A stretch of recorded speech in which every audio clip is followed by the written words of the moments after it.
والسلام على سيد الأنبياء والمرسلين أما بعد فأعوذ بالله من الشيطان الرجيم بسم الله الرحمن الرحيم والصلاة والسلام عليك يا رسول الله وعلى آلك وأصحابك يا حبيب الله الصلاة والسلام عليك يا نبي الله وعلى آلك وأصحابك يا نور الله 19 بارے ہمارے مکمل ہو چکے ہیں. سورہ فرقان اور سورہ شعراء اور سورہ نمل کی چند آیتیں ہم نے سماعت کی ہیں. سورہ فرقان میں اللہ تبارک و تعالیٰ نے اپنی توحید اور مصطفیٰ جان رحمت صلی اللہ علیہ وسلم کی رسالت اور کفار کے اعتراضات کا جواب دیا ہے. کافر کہا کرتے تھے کہ یہ رسول جن کی رسالت پر ایمان لانے کا کہا جا رہا ہے یہ تو ہماری طرح کھاتے ہیں پیتے ہیں، یہ رسول ہیں تو کھاتے کیوں ہیں، بازار میں بھی جاتے ہیں، ہم پہ ڈائریکٹ فرشتہ ہی کیوں نہیں آ جاتا. تو ان کے جوابات دیے گئے کہ جس کی پیروی کرنی ہے تو وہ ایسا ہو کہ جس کا بندہ اقتدا کر سکے، پیروی کر سکے. ان کی زندگی تمہارے لیے رول ماڈل کے طور پہ وہ فرشتے کو تم فالو نہیں کر سکتے، کیونکہ فرشتے کھانے پینے سے پاک ہیں، سونے سے پاک ہیں، وہ انسانی لوازمات سے پاک ہیں. تو اس انداز سے فرشتوں کا یہ کہہ کے در حقیقت حضور کی رسالت کا انکار کرتے تھے. 19ویں کے شروع میں بری دوستی کی مذمت کو ذکر کیا گیا. عقبہ بن ابی معیط حضور کی بارگاہ میں بیٹھتا ہے اور ایک دن کہتا ہے کہ آپ میرے گھر دعوت میں آئیں. حضور نے فرمایا میں اس شرط پہ تمہارے گھر دعوت میں جاؤں گا تم اللہ کو ایک مانو اور مجھے اللہ کا نبی مانو. اس نے کہا ٹھیک ہے، اسلام قبول کر لیا. جب یہ بات ابو جہل کو پتہ چلی، یہ اس کا دوست تھا، اس نے کہا کہ تیری سرداری چلی جائے گی، لوگ کیا کہیں گے کہ اس نے اپنا دین چھوڑ دیا، باپ دادا کا دین. تو اس نے حضور کے کلمے سے انکار کر دیا.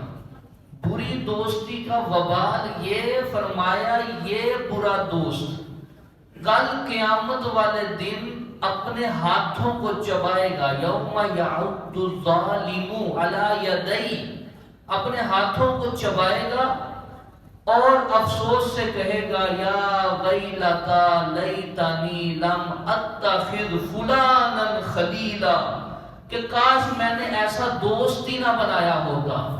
تو آج دیکھ لیں کہ جس دوستی کی وجہ سے ہم دین سے دور ہوتے ہیں اور گناہوں میں جا پڑتے ہیں، کل قیامت والے دن ہمیں یہ افسوس نہ ہو کہ اس کی وجہ سے میں شریعت کا باغی بنا، نیکیوں سے دور ہوا، اس کی وجہ سے میں دین کی طرف نہیں جا سکا.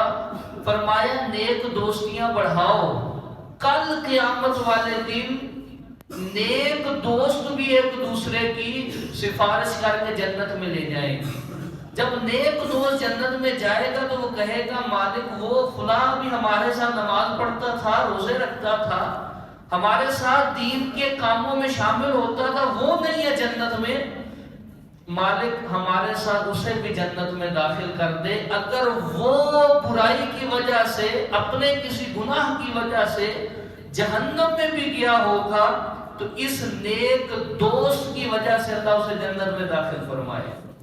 تو دوستی نیک ہونی چاہیے. اس کے بعد اللہ نے اپنے بندے کہہ کے کچھ ان کی نشانیاں بیان فرمائی. وَعِبَادُ الرَّحْمَنِ الَّذِينَ يَمْشُونَ عَلَى الْأَرْضِ هَوْنًا، فرمایا رحمان کے بندے وہ ہیں جو زمین پر عاجزی سے چلتے ہیں، نرمی سے.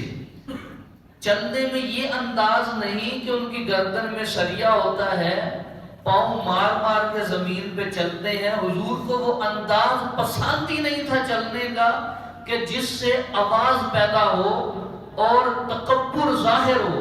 فرمایا رحمان کے بندے وہ ہیں جو عاجزی سے نرمی سے زمین پہ چلتے ہیں اور جاہلوں سے بحث نہیں کرتے کہ اپنی بات ہی منوانی ہے. امام اعظم سے کسی نے پوچھا کہ آپ کبھی علمی ڈبیٹ کسی سے ہارے ہیں؟ آپ نے فرمایا عالم سے کبھی ہارا نہیں، جاہل سے کبھی جیتا نہیں. تو بات یہ ہے کہ ہر ایک سے بحث کرنے کی نہیں ہوتی اور ہر چیز کو بحث بنانا بھی نہیں ہوتا. نہ دین اس لیے ہے کہ ہم بحث کریں، نہ ہمارے پاس اس کے علاوہ اتنا ٹائم ہے کہ ہم فضول گفتگو میں، فضول بحثوں میں. کئی جگہ اگر جائیں ہوٹل پہ رکیں، چائے پینے کا موقع ملے نا تو آس پاس ایسی سیاست کی بحث چل رہی ہوتی ہے کہ اگلے وزیر اعظم یہی ہے، انہوں نے ملک کی تقدیر بدل دینی ہے اور اس ایک ایک لمحے کا قیامت میں حساب ہوگا. فرمایا جب یہ رحمان کے بندے فضول کام کے پاس سے گزرتے ہیں تو وہاں رکتے نہیں بلکہ عزت بچاتے ہوئے وہاں سے گزر جاتے ہیں.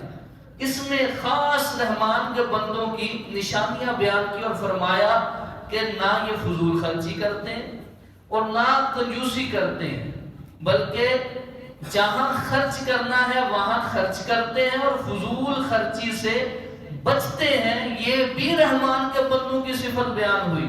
اس کے بعد سورہ شعراء ہے. اس سورت کے اندر ان شاعروں کی مذمت بیان ہوئی جو اپنی شاعری میں میرے نبی کی توہین کیا کرتے تھے اور شاعری کے اندر حضور صلی اللہ علیہ وسلم کی بدگوئی کیا کرتے تھے. وہ یہ کرتے ہیں اور حضرت حسان بن ثابت انہیں جواب دیتے ہیں. حضور انہیں منبر پہ کھڑا کرتے ہیں. اب وہ اپنے شعروں کے ذریعے انہیں جواب دیتے ہیں اور کہتے ہیں حسان اللہ تیرے منہ کو خوشبودار رکھے کہ جو میری طرف سے دشمن کا مقابلہ کر رہا ہے. تو شعر بذات خود اگر دیکھیں تو برے ہیں تو انہیں پڑھنا منع ہے، شعر اچھے ہیں تو انہیں پڑھنے کی شریعت میں اجازت ہے. تو نعت خوانی کے اشعار اور اسی طرح حمد کے اشعار، وہ اشعار جس میں بذات خود کوئی برائی نہیں ہے، انہیں اسلام نے پڑھنے کی اجازت دی ہے.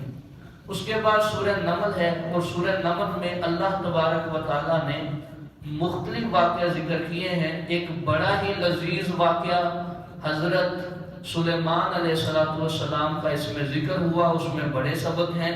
انشاءاللہ اسے کل بیان کریں گے. اللہ تعالی ہم سب کو مخلص باعمل باکردار مسلمان بننے کی توفیق عطا فرمائے.